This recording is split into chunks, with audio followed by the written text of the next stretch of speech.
back again to my vlog. For today, nandito naman po tayo sa aming pinagawang bahay. Ayan, so nakikita nyo naman dito sa aking background. So, mag-update, ang tawag dito? Konting update lang po. Yes, yung house. So, ayan. Ha? Hala! Mo?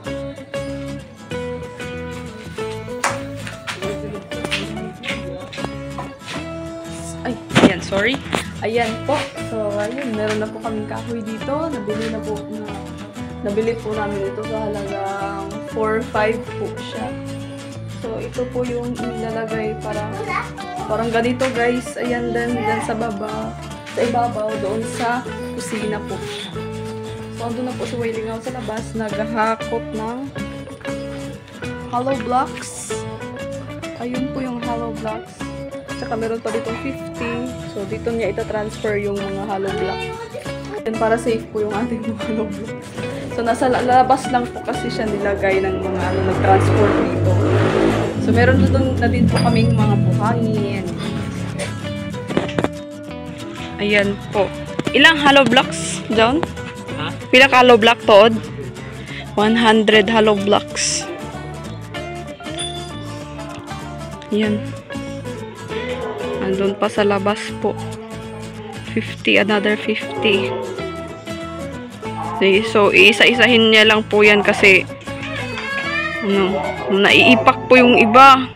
Tagal na kasi yan dyan, naka-file. So, transfer niya yan dito. Ayun din po yung mga buhangin sa labas.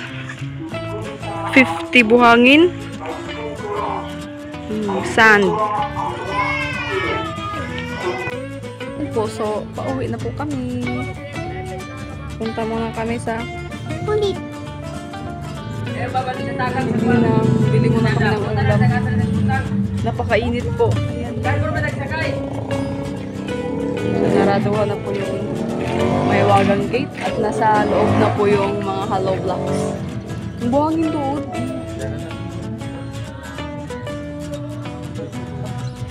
Ayan, maraming salamat po sa inyong panonood, guys. Punta muna kami magbili ng ulam. Dahil mamaya ay ako daddy. May pasok pa yung aking unika sa daycare. Oh, fresh gulay. Bili muna tayo ng ulam. Bumili ako ng lemon, apple, at saka cucumber para pang detox. Nandito kami sa Season, Tabuan. Wow! May mga bulad. Magpabwit pa.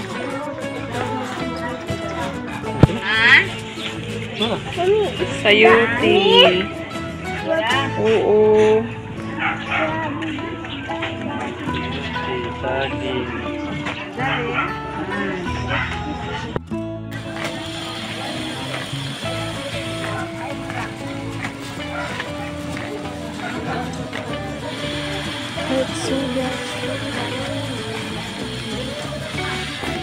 Tabuan. Ini kong ngit-ngit. Ay, pinya. Abot ang 21. 21. Ba't dito ito 21? Karat.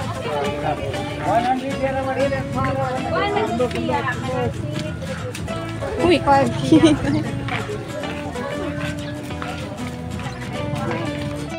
Baro.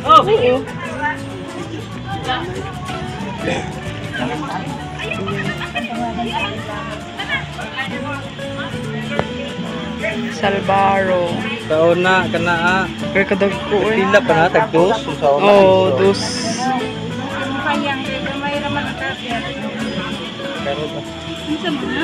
Wow. Baro. Tag-ko na. Tag-ko na.